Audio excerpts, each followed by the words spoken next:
अस्सलामुअलैकुम। आज की इस वीडियो में हम ये लर्न करेंगे कि PHP के कुछ बेसिक फंक्शंस जो हैं, जो बिल्ट इन फंक्शंस हैं, उनको हम किस तरह से अप्लाई कर सकते हैं और ऑपरेटर्स का क्या रोल होता है, उसके थ्रू हम किस तरह से हेल्प लेकर अपने फंक्शनैलिटीज़ को लगा सकते हैं। सबसे पहले हम देखते हैं कि जो स्ट्रिंग्स हैं उसके ऊपर हम कौन से बिल्ट इन फंक्शंस अप्लाई कर सकते हैं। जैसे कि हमारे पास एक बिल्ट इन फंक्शन है str लेंथ। ये है str लेंथ। देखें, str लेंथ बेसिकली यूज इसलिए होता है ताकि जो स्ट्रिंग है, स्ट्रिंग क्या था, जिसमें सिंपली जो है सेंटेंस को हम स्ट्रिंग कहते हैं, जिसमें क्या होता है कि डिफरेंट करेक्टर्स होते हैं, ठीक है, अल्फाबेट्स होते हैं, वर्ड्स होते हैं, जैसे 3-4 वर्ड्स हो गए, सॉर्ट ऑफ एक सेंटेंस हो गया। उस सेंटेंस में कितने अल्फाबेट्स यूज हुए हैं हम ये किस तरह से काउंट करेंगे, str लेंथ से हम इस चीज को काउंट करेंगे। PHP str length function returns the length of the string. ठीक है, ये एक कोड हम देख लेते हैं। PHP को स्टार्ट किया, एंड किया, यहाँ पे हम देख रहे हैं इको किया ताकि हमें प्रिंट करके हमें रिजल्ट आ जाए, जो रिजल्ट इस फंक्शन से जनरेट हो रहा है वो प्रिंट भी हो जाए। और फंक्शन क्या है, str len। और फिर हमने ब्रैकेट्स में क्या किया हुआ है, स्ट्रिंग को लिखा हुआ है। ठीक है, ब्रैकेट्स में हमने स्ट्रिंग को लिखा हुआ है। तो देखिए, अब लिखा है हमने हेलो वर्ल्ड, ये है 2 वर्ड्स है ना। ठीक है, हेलो में कितने, इस वर्ड में कितने अल्फाबेट्स हैं, 5, 1 2 3 4 5 है। और इसमें कितने हैं, वर्ल्ड में 5 है और एक एक्सक्लेमेशन हो गई, 6 हो गई, यानी ये 11 हो गए। ठीक है, और स्पेस को भी काउंट किया गया है, इसलिए इसमें 12 हमारे पास इसकी लेंथ जो है वो 12 आ रही है। नेक्स्ट फंक्शन ये है कि हम क्या करें जिसके थ्रू हम काउंट कर सकें कि कितने वर्ड्स हैं हमारे स्ट्रिंग में। तो हम इस तरह से काउंट कर सकते हैं इस फंक्शन के थ्रू, str वर्ड काउंट। ठीक है, ये अब हमने ये कोड स्टार्ट हुआ है PHP का, एंड हुआ, इको किया ताकि प्रिंट हो जाए, और ये फंक्शन हमने लिखा। फंक्शन जब भी हम लिखते हैं हम उससे ब्रैकेट्स लिखते हैं। ब्रैकेट्स के अंदर हमने जो स्ट्रिंग हमने जिसके हम चाहते हैं कैलकुलेट हो वो हम लिख लेंगे। ठीक है, जैसे str वर्ड काउंट। ठीक है, तो str word count hello world, इसमें कितने वर्ड्स आ रहे हैं, 2। तो हमारे पास रिजल्ट क्या आ गया, रिजल्ट में हमारे पास 2 वर्ड्स आ गए। थर्ड फंक्शन है हमारे पास कि strref हमारा एक फंक्शन है। हम चाहते हैं कि हमारा जो स्ट्रिंग है वो रिवर्स हो जाए, या हम इस सिचुएशन में भी यूज़ कर सकते हैं कि यूज़र एक इनपुट दे रहा है और हम चाहते हैं कि हम रिवर्स करके देखें कि उसके क्या स्पेलिंग्स या क्या वो उससे बनता है, वर्ड बनता है। तो ये एक वर्ड है, देखें, हेलो वर्ल्ड, इसको हमने जब रिवर्स अप्लाई इस पर किया है, strref हमने इस पर अप्लाई किया है, तो ये अब हमारे पास बिल्कुल जो है रिवर्स ऑर्डर में लिखा हुआ आ रहा है। ये 2 फंक्शंस हैं, मिनिमम और मैक्सिमम। ठीक है, मिन और मैक्स से इसको इस्तेमाल किया जाता है, जो कि बड़े इंपॉर्टेंट है, बड़े मोस्ट कॉमनली यूज्ड फंक्शंस हैं। हम चाहते हैं कि यूजर से जो इनपुट हम ले रहे हैं उससे हम ये काउंट करें कि जैसे फॉर एग्जांपल 6 7 इंट दिए हुए हैं, जैसे यहाँ पे नंबर्स दिए हुए हैं, हम चाहते हैं इन नंबर से हमें पता चल जाए कि मिनिमम नंबर कौन सा है या फिर मैक्सिमम नंबर कौन सा है। तो हम इको करेंगे, लेकिन इसमें आपने क्या करना है, ब्रैकेट्स में फिर इको के साथ मिनिमम लिखना है, मिन, और फिर ब्रैकेट्स में जितने भी नंबर्स हैं वो आपने लिखने हैं। लेकिन एक बात का इसमें ख्याल रखना है कि जैसे हमने स्ट्रिंग में किया था इको और यहाँ पे स्पेस था, लेकिन यहाँ पे क्या है, यहाँ पर स्पेस नहीं है, यहाँ पे स्पेस नहीं है। ठीक है, इस तरह से आपने यहाँ पे स्पेस नहीं देना इस वाले फंक्शन में, और ब्रैकेट्स के साथ ही आपने इस फंक्शन को स्टार्ट कर देना है, और उसके अंदर आपने क्या लिखने हैं, जितने भी आपके, जैसे यहाँ पे हमने 0 150 30 20 -8 -200 लिखा है। अब सबसे स्मॉल इसमें कौन सा है, -200, तो इसलिए वो यहाँ पे प्रिंट हुआ है। सिमिलरली मैक्सिमम के लिए हम क्या कर रहे हैं कि इको यानी कि प्रिंट कर दो, किसको, फंक्शन को, कौन सा, मैक्स फंक्शन, और कौन से वर्ड्स पे ये अप्लाई, नंबर्स पे अप्लाई हो रहा है, 0 150 30 20 -8 -200। ठीक है, तो इसमें सबसे जो मैक्सिमम है वो कौन सा है, 150। तो इस तरह से हमारा जो रिजल्ट है वो हमें ये दे देगा कि मिनिमम नंबर कौन सा आ रहा है या मैक्सिमम नंबर कौन सा आ रहा है। देखिए, आप अगर फॉर एग्जांपल ये अप्लाई करना चाहते हैं कि जी हम ये देखना चाहते हैं कि कितनी मैक्सिमम रेंज ऑफ सैलरी है किसी मॉड्यूल में, ठीक है, जैसे, तो हम वो इस पे इस तरह से हम अप्लाई करके चेक कर सकते हैं। एक फंक्शन है PHP राउंड फंक्शन। ये एक बिल्ट इन फंक्शन है जो कि क्या कर रहा होता है, जो हमारे पास फ्लोट नंबर आ रहा होता है यानी कि पॉइंट में जो नंबर आ रहा होता है उसे नियरेस्ट इंटीजर में कन्वर्ट कर देता है। ठीक है, जैसे एक ये कॉमन रूल है मैथ्स का, जैसे रूल है कि 0.5 या उससे बड़ा हो तो 1 कर दो और उससे छोटा हो 0.5 से तो 0 कर दो। सिमिलरली यही हमने इसमें भी अप्लाई किया है, इको किया है। जैसे ये मैंने आपको कहा कि इंट के नंबर है, इसलिए इसमें ब्रैकेट के साथ ही हमने फंक्शन को स्टार्ट कर दिया और उसमें हमने जो भी नंबर है वो लिख लिया। जैसे यहाँ पे 0.60 है, 0.6 है क्योंकि 0.5 से बड़ा है तो 0.5 के जो नियरेस्ट इंटीजर है वो क्या है, वो 1 है, इसलिए हम यहाँ पे 1 प्रिंट होगा। इसी तरीके से यहाँ पे 0.5 की एग्जांपल दी है। और 0.5 थोड़ा ट्रिकी होता है क्योंकि इंसान कंफ्यूज हो जाता है इसमें। आपने ये याद रखना है कि 0.5 हो या उससे ऊपर हो तो फिर 1 प्रिंट होगा वरना 0 प्रिंट होगा। अब ये स्मॉल दिए 49, बिल्कुल एक 0.1 का डिफरेंस है लेकिन ये क्या है, 0 प्रिंट कर रहा है। सिमिलरली इसी तरीके से हमारे पास -4.40 है।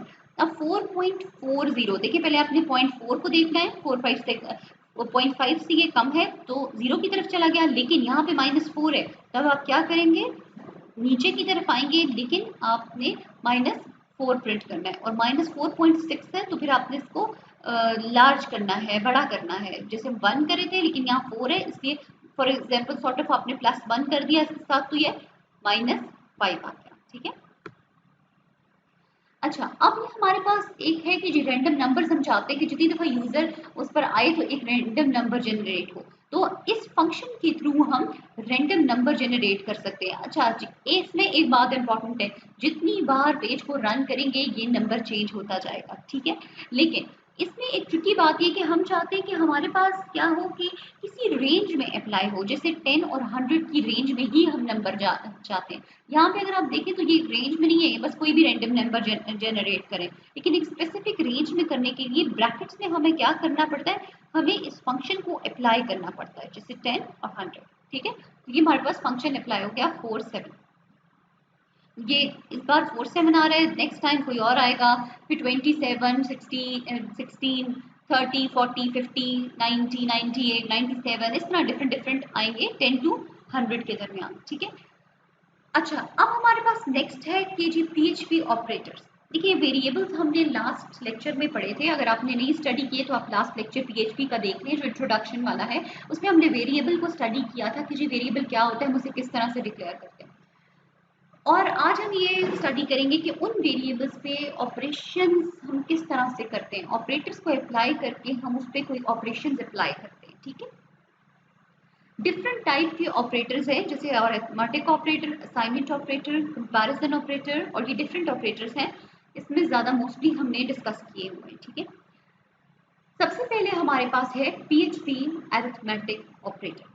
अच्छा जी, अरिथमेटिक फंक्शंस वो होते हैं जो सिंपल हम यूज़ करते हैं, प्लस माइनस मल्टीप्लाई डिवीजन वाले जो फंक्शंस होते हैं, उसको हम कहते हैं कि वो अरिथमेटिक ऑपरेटर्स होते हैं। PHP arithmetic operators are used with numeric values. ठीक है, न्यूमेरिक वैल्यूज के साथ यूज होते हैं to perform common arithmetical operations such as addition, subtraction, multiplication etcetera. अब थोड़ा सा हम टेबल को देखते हैं, इसमें ऑपरेटर लिखा है सबसे पहले कि जी कौन सा ऑपरेटर उसके लिए यूज हो गया, नाम क्या है फंक्शन का, जो भी ऑपरेटर इस्तेमाल हो रहा है, और एग्जांपल हम उसकी दे देंगे, फिर हम रिजल्ट बताएंगे। सबसे पहले प्लस हो रहा है जो कि एडिशन है, जो बड़ा कॉमन है कि 2 + 2 4 होता है, राइट। तो यहाँ पे हमने क्या किया, जैसे फॉर एग्जाम्पल दो वेरिएबल्स ले लिया एक्स और वाई। ठीक है, इसमें भी 2 है, इसमें भी 2 है, तो सम इसका क्या हो गया, 4 हो गया। ठीक है, रिजल्ट हम क्या जनरेट कराएंगे, अभी हम नेक्स्ट में एग्जाम्पल्स देखेंगे, अभी हम सिर्फ इसको समझ लेते हैं। फिर हमारे पास माइनस है, जैसे 2 - 2 हो गया तो 0 हो गया, मल्टीप्लिकेशन हो गया 2 × 2 4 हो गया, स्लैश हो गया 2 / 2 1 हो गया, क्योंकि 2 1 2 होता है, राइट। तो जो हमारा रिजल्ट मतलब जिससे डिवाइड होता है, जो क्वोशंट जिसको हम कहते हैं, उस वो हमारी वैल्यू होगी। लेकिन अगर जैसे 2 / 2 है तो रिजल्ट क्या है, 0 आ रहा है ना, कोई रिमाइंडर नहीं बच रहा, तो रिमाइंडर को हम मॉड्यूलस से नोट करते हैं। या इसकी एक और हम एग्जांपल ये ले सकते हैं कि 10 / 6 है, जैसे फॉर एग्जांपल, तो रिमाइंडर क्या हो गया, 6 1 6 हो गया, लेकिन 4 तो रिमाइंडर हो गया ना, तो इसका जो रिजल्ट है वो रिमाइंडर आ रहा है। ठीक है, तो 4 इसका रिजल्ट आएगा।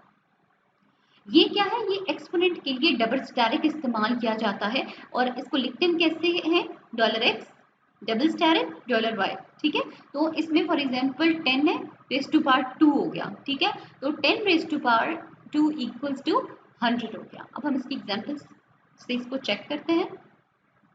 अच्छा जी, सबसे पहले हमारे पास है एडिशन। यहाँ पे हम क्या कर रहे हैं, PHP को हम ओपन कर रहे हैं, स्क्रिप्ट को यहाँ क्लोज कर रहे हैं। फिर हमने एक वेरिएबल लिया x जिसकी वैल्यू है 10। फिर हम एक और वेरिएबल ले रहे हैं जिसकी वैल्यू है 6 और फिर हम इको कर रहे हैं दोनों वेरिएबल्स की वैल्यू को ऐड करके। प्लस का साइन हमने इस्तेमाल किया है, अरिथमेटिक ऑपरेटर हमने इस्तेमाल किया है, $x प्लस $y। तो हमारे पास क्या रिजल्ट आ गया है, 16। लेकिन याद रहे कि अगर ये इको नहीं होगा तो एरर नहीं आएगा लेकिन प्रिंट नहीं होगा, तो हम प्रिंट करने के लिए इको को इस्तेमाल करेंगे। अच्छा जी, अब हमारे पास है मॉड्यूलस। मॉड्यूलस क्या करता है, जैसे मैंने आपको बताया कि रिमाइंडर होता है। तो हम एक एग्जांपल ले लेते हैं, x में 10 है, y में 6 है। तो 10 डिवाइड बाई 6 क्या होता है, जैसे मैंने आपको पहले बताया कि 6 1 जार 6 हो गया, 4 इसमें रिमाइंडर हो गया, तो ये रिमाइंडर हमारे पास रिजल्ट आ जाएगा। अब हमारे पास है एक्सपोनेंशिएशन, यानी कि आप किस तरह से, जैसे 10 रेज़ टू पावर 8 होता है, 10 रेज़ टू पावर 4 होता है, ये हम किस तरह से अप्लाई करेंगे। यहाँ एग्जांपल में हम देखते हैं 10 रेज़ टू पावर 3। तो यहाँ पे हमने x में 10 लिए, y में हमने 3 लिए। 10 रेज़ टू पावर 3 कितने होते हैं, 1000। तो ये रिजल्ट हमारे पास 1000 आ जाएगा। अब हमारे पास नेक्स्ट है असाइनमेंट ऑपरेटर्स। देखिए, असाइनमेंट होता है किसी को चीज़ को असाइन कर देना, राइट। अब हमारे पास इसकी जो सिंबल्स हैं वो x इक्वल्स y है और यहाँ पे हमारे पास ये बात एक ही है, यानी इस तरह भी लिख सकते हैं, इस तरह भी लिख सकते हैं। ये करता क्या है कि जो राइट पे जो चीज़ भी आ रही होगी ना, उसकी वैल्यू लेफ्ट को असाइन कर देता है, ठीक है। PHP assignment operator are used with numerical values to write a value to the variable. Basic assignment operator in PHP is equal. It means that the left operand gets set to the value of the assignment expression on the right। यानी x में वो value, left पे वो value आ जाएगी जो right में होगी। Right अपनी वैल्यू x को शिफ्ट कर देगा, ट्रांसफर कर देगा, ठीक है। यानी अब जो y में वैल्यू है वो x में आ जाएगी। इस तरह डिफरेंट और भी इसमें ऑपरेटर्स हैं। एडिशन जो भी हमने पढ़ा है, ये भी हमने पढ़ा है, देखिए x प्लस वाई। लेकिन अगर हम चाहते हैं किसी वेरिएबल को असाइन करें तो हम क्या करेंगे, इसको हम किसी वेरिएबल को हम असाइन कर लेंगे। फॉर एग्जांपल हम इसे कोई और वेरिएबल लिख सकते हैं, जैसे z equals x plus y भी हम इसको लिख सकते हैं, ठीक है। तो हमें पता चल जाएगा कि इससे क्या हमें हेल्प हो जाएगी, इससे हमें यह हेल्प हो जाएगी कि ये जो हमारा x प्लस वाई है, ये हम किसी और वेरिएबल को असाइन कर देंगे और इन केस कि ये वेरिएबल फिर टोटल का जो वेरिएबल है, फॉर एग्जांपल या x का z का जो वेरिएबल है वो कहीं और इस्तेमाल हो सकता है, ठीक है। सिमिलरली x माइनस वाई है, इसको आप माइनस इक्वल्स वाई भी लिख सकते हैं और x माइनस वाई भी लिख सकते हैं, बात एक ही है, ठीक है। x direct equals y, x direct y, x slash equals y, x slash y, ये वही डिवीजन के लिए इस्तेमाल हो रहा है, ये मॉड्यूलस के लिए हम यूज करें। हम जरा एग्जाम्पल को देखते हैं। इसमें जो बेसिक है हम उसको देख रहे हैं, जो कि हमारे पास क्या है, x इक्वल्स वाई, ठीक है। इसमें हमने एक वेरिएबल लिया है जिसमें हमने एक एग्जांपल ली है, x की वैल्यू 10 है, ठीक है। फिर हमारे पास वैल्यू है y, ठीक है। तो y की वैल्यू है 5। फिर x और y को हम इधर असाइन करें। देखिए, अगर हम यहाँ पे हम इको कर रहे हैं $x को, यानी कि क्या वैल्यू आ रही है इसमें 10, तो यहाँ 10 असाइन हो जाएगी। फिर b आ रहा है तो नेक्स्ट लाइन पे आ गया, और फिर इधर क्या हो रहा है $x, तो $x अब ये वैल्यू होगी। $x में क्या आ चुके, ये वैल्यू 5 की जो वैल्यू है वो हमने x को दे दी है, तो अब x में क्या वैल्यू आ गई 5, तो इसलिए अब x क्या वैल्यू प्रिंट करेगा 5, ठीक है। तो इसका ये मतलब हुआ कि राइट की जो वैल्यू है वो हम x को दे सकते हैं असाइनमेंट ऑपरेटर के थ्रू। सिमिलरली यहाँ पे ये चीज आ गई कि जो एडिशन है वो किस तरह से हम असाइन कर सकते हैं। जैसे x प्लस वाई है या x प्लस कोई भी हम इंटीजर दे सकते हैं, यहाँ जैसे इंटीजर दिया है, x की वैल्यू 20 ली हुई है। अच्छा जी, x की वैल्यू हमने ली है 20 और इधर क्या है $x प्लस इक्वल्स 100, यानी कि हमने $x प्लस 100 कर दिया है। इसको मैंने जैसे आपको कहा इस तरह भी लिख सकते हैं और हम इस तरह भी लिख सकते हैं, $x प्लस 100, ऐसे भी हम लिख सकते हैं। बात एक ही है, मतलब एक ही है दोनों का। तो यहाँ पे हमारे पास क्या है, इसकी वैल्यू क्या है 20, तो हमारे पास इसमें क्या प्रिंट हो गया, इसको हम अगर प्लस करें तो 120 हो गया। इसलिए जब हम इको $x कर रहे हैं तो $x में इस वक्त क्या वैल्यू है 120, ठीक है 120, तो इसलिए हमारे पास यहाँ पे ये प्रिंट हो रहा है। अच्छा जी, नेक्स्ट हम जाते हैं PHP कंपैरिजन ऑपरेटर, यानी कि देखिए नाम से पता चल रहा है कि किसी दो वैल्यूज को कंपेयर करने के लिए हम इसको इस्तेमाल करते हैं। इसका ज़्यादा इस्तेमाल तब होता है जब हम कोई स्टेटमेंट्स लगा रहे होते हैं, जैसे इफ एल्स वगैरह। नेक्स्ट लेक्चर में मैं उसको एक्सप्लेन करूंगी कंडीशनल स्टेटमेंट्स को हम किस तरह से यूज़ करते हैं। देखिए उसके लिए आपको कंपैरिजन ऑपरेटर को समझना ज़रूरी है। तो सबसे पहले हम ये देखेंगे कि कंपैरिजन ऑपरेटर करता क्या है। देखिए यहाँ पे हम एज्यूम कर लेते हैं कंपैरिजन ऑपरेटर के लिए कि हमारे पास दो वेरिएबल्स हैं a और b, और a में 10 है और b में क्या है 20। अब हम सबसे पहले लिखते हैं डबल इक्वल। डबल इक्वल क्या करता है, a को कंपेयर करेगा b के साथ, लेकिन ये इसके कंटेंट को कंपेयर कर रहा होता है। ये याद रहे कि ये इसके कंटेंट को कंपेयर कर रहा होता है। एग्जाम्पल से भी मैं आपको मजीद इसको एक्सप्लेन करूंगी। जैसे a equals to b, double equals b, तो a में क्या है 10, ठीक है। आप इस तरह लगा के देखेंगे तो आपको ज़्यादा बेहतर आइडिया होगा। और यहाँ पे क्या है 10 इज इक्वल टू 20, तो दोनों बराबर नहीं है, इसलिए ये नॉट ट्रू है। Check if the value of two operands are equal और not, if yes then condition becomes true, ठीक है। नॉट इक्वल क्या करता है, checks if the value of two operators are equal और not, if value are not equal then condition becomes true. जैसे यहाँ पे 10 is not equals to b है 20, तो ये ट्रू है क्योंकि 10 बराबर नहीं है 20 के, ठीक है। यहाँ पे हम देखें तो ये ग्रेटर देन, देखिए ग्रेटर देन है और ये लेस देन है। याद रखने के लिए इस तरह आप याद कर सकते हैं कि ये जो साइन है 7 की तरह नजर आ रहा होता है, उसे ग्रेटर देन कहते हैं, ठीक है। ये बताएगा कि इस वेरिएबल की वैल्यू जो कि इस वक्त 10 है, 10 इज ग्रेटर देन 20, तो ये गलत है, इसलिए यहाँ पे नॉट ट्रू आएगा। और अगर हम यहाँ पे इसको चेक करें तो 10 इज लेस देन 20, तो जी 10 कम होता है 20 से, तो इसलिए ये ट्रू आ जाएगा। अब हम कहते हैं 10 is greater than equal to, तो यहाँ पे हमारे पास 10 आ गया। 10 is greater than equal to 20, तो ये फॉल्स है क्योंकि 10 तो छोटा है। लेकिन अगर 10 ही होता फॉर एग्जाम्पल यहाँ पर, तो फिर ये ट्रू आता, क्योंकि ये ग्रेटर देन इक्वल्स तो है ना, ग्रेटर नहीं है लेकिन इक्वल तो है, इसलिए ये ट्रू आता, ठीक है। और सिमिलरली इसके केस में भी 10 is less than equal to 20, तो ये तो है ही ट्रू। अच्छा जी, फिर हमारे पास इस्तेमाल होता है PHP कंपैरिजन ऑपरेटर को हम यूज़ करना देखेंगे कि हम इसको यूज़ किस तरह से करते हैं। यहाँ पे हमने तीन वेरिएबल्स दिए हैं, x की वैल्यू 25 है, y की वैल्यू 35 है और $z की वैल्यू भी 25 ही है, 25 ही है, मगर ये स्ट्रिंग में है और ये इंट में है, ठीक है, ये ख्याल रहे। अब हम आगे चल के इसको कंपेयर करते हैं। देखिए पहले आप इसको देखें, $x equal double equals $z, हमने अभी लास्ट स्लाइड में देखा कि $x क्या है, जो वैल्यू है हमारे पास वो हम लिख देंगे 25 इज डबल इक्वल टू 25, तो ट्रू हुआ, ट्रू है। वेरिएबल डंप हम क्यों इस्तेमाल करते हैं, ताकि हमें वो ये रिटर्न कर दे कि ये क्या इससे आउटपुट जनरेट हो रहा है, कौन सा ये इंटीजर है, फ्लोट है, बूलियन है, क्या है। तो ये बूलियन है, तो ये हमें रिजल्ट शो करेगा कि बूलियन हमारे पास है और ये ट्रू आ रहा है, ठीक है। अच्छा जी, नेक्स्ट फिर हमारे पास नेक्स्ट लाइन पे आ जाएगा बी आर की वजह से। फिर हम ये देख रहे हैं $x ट्रिपल इक्वल्स $z। अच्छा, जब तीन इक्वल आ जाएं तो आपने याद रखना है कि जब एक इक्वल ज्यादा आ गया, ज्यादा के लिए आपने माइंड में ये रखना है कि अब हम टाइप को भी कंपेयर करेंगे जब तीसरा इक्वल होगा, ठीक है। तो तीसरे इक्वल में हम टाइप को भी कंपेयर करें और टाइप इसकी इससे मैच नहीं करती क्योंकि $x इंट है और $z स्ट्रिंग है, तो इसलिए ये नॉट ट्रू यानी फॉल्स हो गया।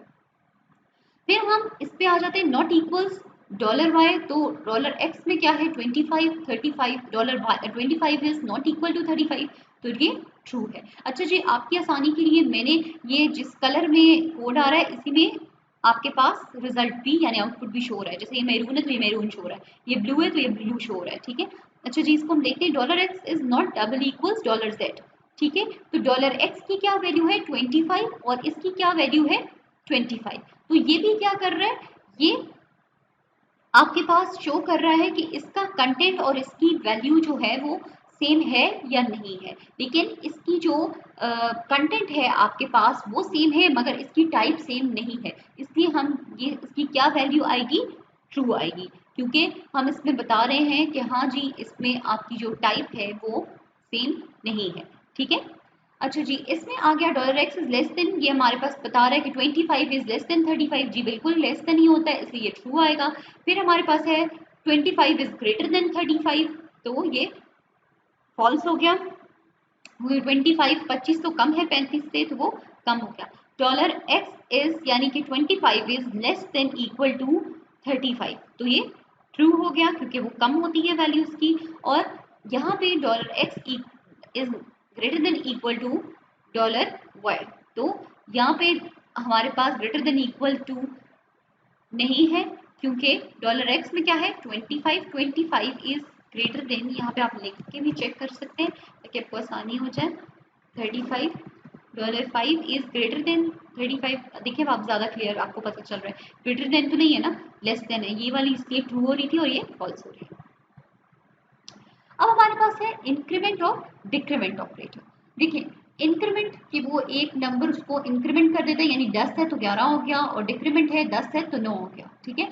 अच्छा, अब पहले अगर आ रहा है तो आपकी जो वेरिएबल है उसमें सेव हो जाएगा। ठीक है, पहले इंक्रीमेंट होके सेव हो जाएगा, और अगर बाद में आ रहा है तो, और हम प्रिंट कर रहे हैं इसको, तो पहले प्रिंट होगा और फिर इंक्रीमेंट होगा, जैसे नाम से जाहिर है पोस्ट।